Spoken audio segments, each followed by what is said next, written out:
Like the surrounding air, some of these places... Hentai heaven! This is a cult you would see in a strip bar. Bet the priest has some bone too. I think Logan Paul is over there. This is why I don't eat burrito queen. Oh my god, this video is supposed to be like scary places. Now it's starting to become comedy, dude.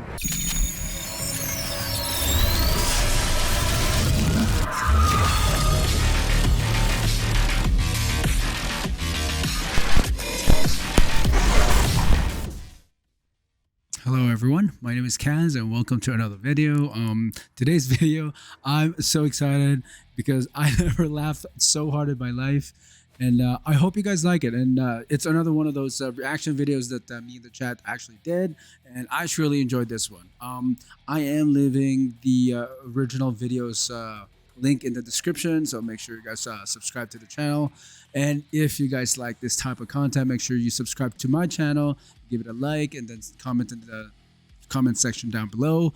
And if you happen to want to, be part of this, I always do this to end my stream every Friday night, Saturday night, and Sunday night. So thank you so much, and I'll see you guys in the next one. Peace. The world is filled with scary and this creepy is really places. fucked up. Look at this. Look at this. Oh my god. You guys seeing this? This guy's ready for 69. He's like ready. What the fuck? What is this guy doing on the left side? Who's ready to fly on my a god. zipline? He's ready. Places that have horrifying backstories to go along with them. Oh. Some of these places... Hentai heaven! I can't believe this is going on YouTube. Oh. Number 5. Number 5. This is a cult you would see in a strip bar. Kutna Hora in Czechia is home to one of the creepiest places on earth, the Bone Church. Like the surrounding area, the church has a deep and rich history, and is the final resting place of over hentai hunters. Oh my god, dude. 40,000 people, and draws in thousands of tourists each year. The church was built in 1142 and began life as a monastery. It remained an unassuming structure until the 13th century, when an abbot made a holy pilgrimage to Jerusalem. According to legend, this abbot went to Jerusalem and brought back a handful of soil from the Holy Land and placed it in the... Bet the priest has some bone too. Oh my god, this video is supposed to be like scary places. Now it's starting to become comedy, dude. Oh my god. Cemetery. Once word got out about this, people flocked in their thousands to secure their place at the monastery, believing that the soil from the Holy Land would ensure them a better passage to heaven. It was a great honor to be buried at the Bone Church with people... Fuck, it doesn't look like it was a great honor. What the... What? There's no such thing as rest in peace in this one. You know? From around Bohemia fighting for their place. Then, in the 14th century, the Black Plague swept through Europe and decimated much of the population. The cemetery quickly began filling up with plague victims, and soon the ground had become too full. Not wanting to turn people away from this holy resting site, the monastery created an area in the basement and agreed to store the bones of the deceased there. For centuries, these bones... By the way, this is really freaky. Can you imagine being surrounded by like thousands of dead bodies? Oh my god. Remained in the basement. That was until 1870, when František Rent was tasked... What the fuck is this guy doing here? Is he a guard? Like guarding what? Right here. It looks like he's got a booth. That's a job you don't want to do. Holy. Tasked with arranging the bones in an artistic display. Rent took the job seriously and arranged the skeletons of 40,000 people into pyramids, 40? Chandeliers, candelabras, and even a family crest. The photographs of the area speak for themselves and give an insight into the macabre tastes of the 19th century. Number 4. Skelly boner.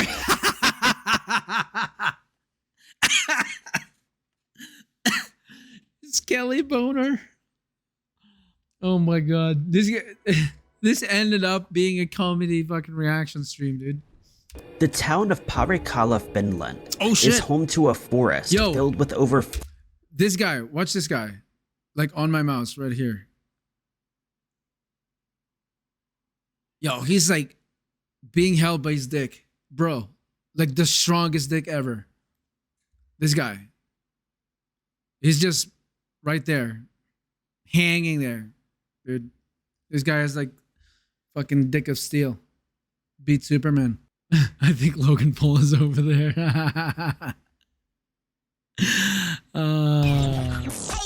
But yeah, this is so weird. 550 creepy sculptures that were all created by one artist, Veijo Rankunnet. Up until his passing in 2010, Veijo was a self-professed recluse, and although his sculptures attracted thousands of visitors each year, he never left his house to greet them. Instead, he left a visitor's book and asked that people write him a note. Born in 1944, Veijo began living life as a recluse very early on.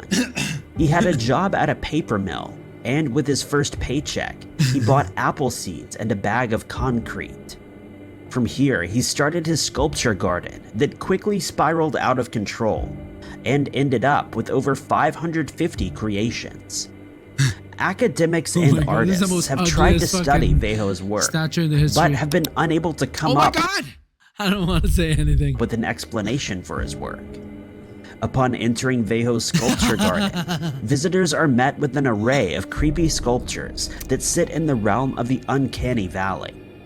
There's something strangely human about the sculptures, yet at the same time, visitors are met with an uneasy feeling, almost as if they are being watched. The 550 sculptures are made in an array of positions. Some of them are posed in yoga stances, while others are made to resemble couples sitting together. Oh my god. To add an extra layer of creepiness to the sculpture park, Veijo used human teeth in some of his works, and added sound effects to mimic human activity.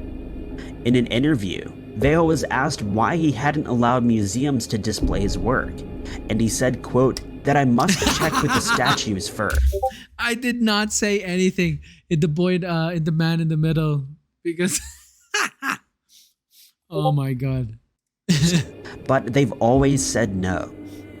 Up until his passing in 2010, Veijo continued creating sculptures and avoided human contact as much as possible. His park is open to visitors, but it's not a place you'd want to visit after dark. Pale white testicles. Number oh 3. My god, this video is not going like where I want it to go.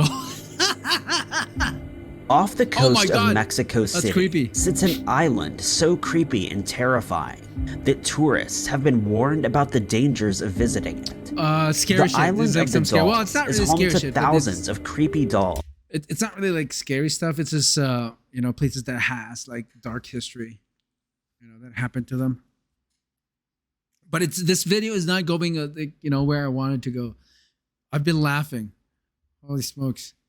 Hanging from trees and dotted around the island. If the dolls themselves weren't creepy enough, nature has begun to reclaim the land, decaying the dolls and growing around them, adding an eerie air to the island. Legend has it that the first doll was placed there by Don Julio Santana Barrera, our jerking dolls, the only person who lived on the island, to placate the spirit of a young girl who had passed away there.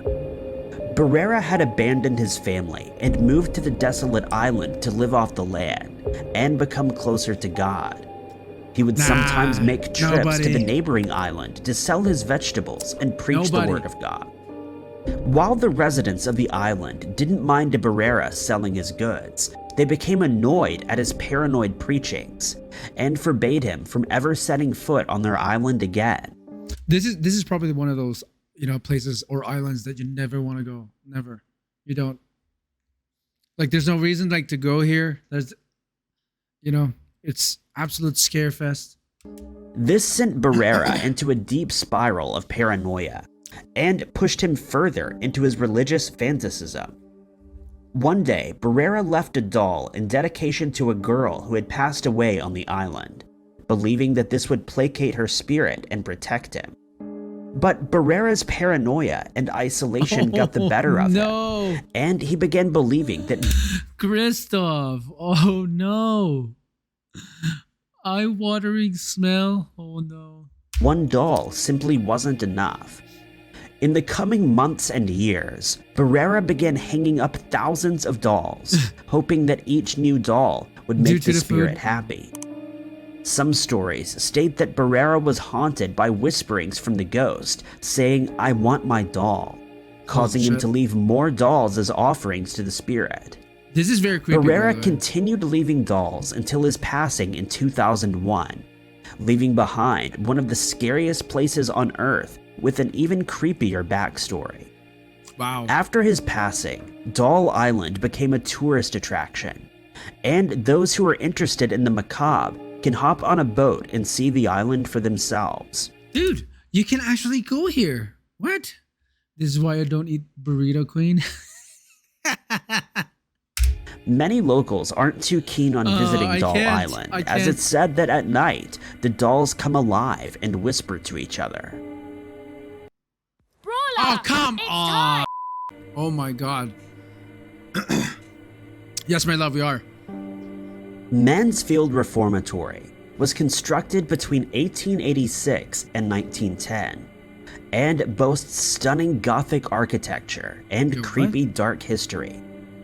The prison was built on the site of a Civil War camp, which was home to hundreds of political prisoners, and those who unfamily friendly.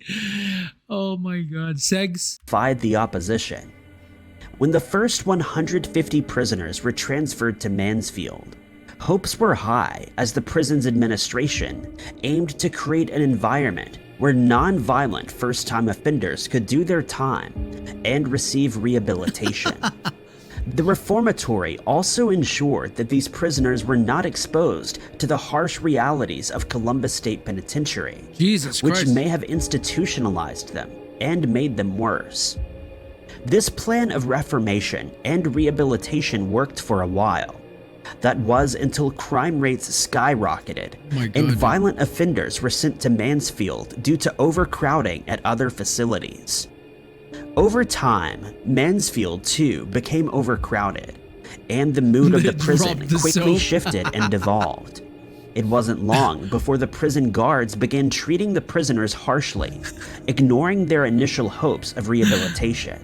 Oh my god. Those caught misbehaving and breaking prison rules would be subjected to inhumane punishments, such as electric shocks, isolation, and water tubes.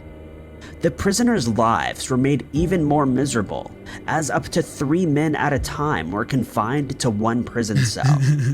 These conditions... This video is definitely not going where it's supposed to go. ...allowed diseases to run rampant, and outbreaks were commonplace at Mansfield. Coupled together with the threat of violence, life was difficult for prisoners at Mansfield, and it's estimated that at least 200 people passed away due to disease or violence. Mansfield Reformatory was closed in 1990 due to the horrendous conditions that were brought to light, and a public outcry ensued. While the prison is now defunct, plenty of ghost hunters and paranormal investigators have visited the prison in an attempt to capture the ghostly goings-on. The most infamous room in the Mansfield Reformatory is simply called the Chair Room, after the only piece of furniture found there. Those who have visited claim that the Chair Room is haunted by a dark, malevolent spirit, that the chair can often be heard being dragged around the floor when no one is in the room. One brave paranormal investigator sat in the chair and was quickly covered in deep scratches from the angry ghost. Holy shit. Visitors are warned against entering this room, as moving the chair or interacting with it will anger the ghost greatly. The ghost of Helen Gladkey, the wife... I don't know, do you guys believe in ghosts? Like, type in the chat. a warden, is also said to haunt the reformatory. In the 1950s, Helen was visiting her husband when she was involved in a freak accident which led to her passing. Her husband was devastated, and those who worked in the prison told stories of cold spots, the smell of sweet rose perfume, and whispers of Helen trying to talk to her husband.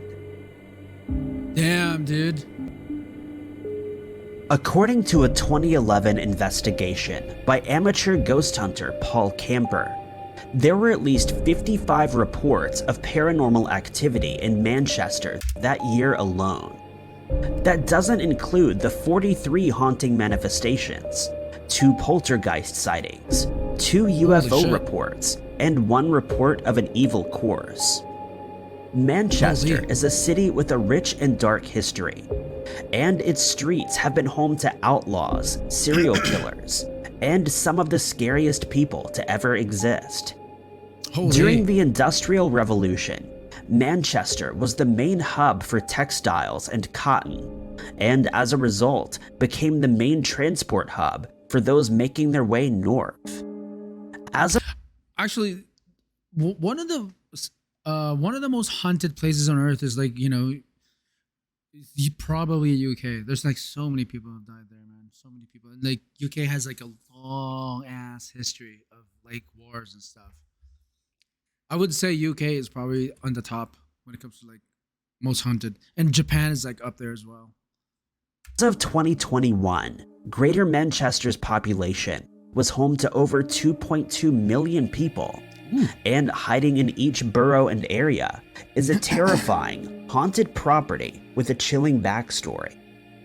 One of the most infamous haunted properties in Greater Manchester is Barlow Hall, located in Coralton. Barlow Hall was built during the 1200s and since then has gone through many renovations.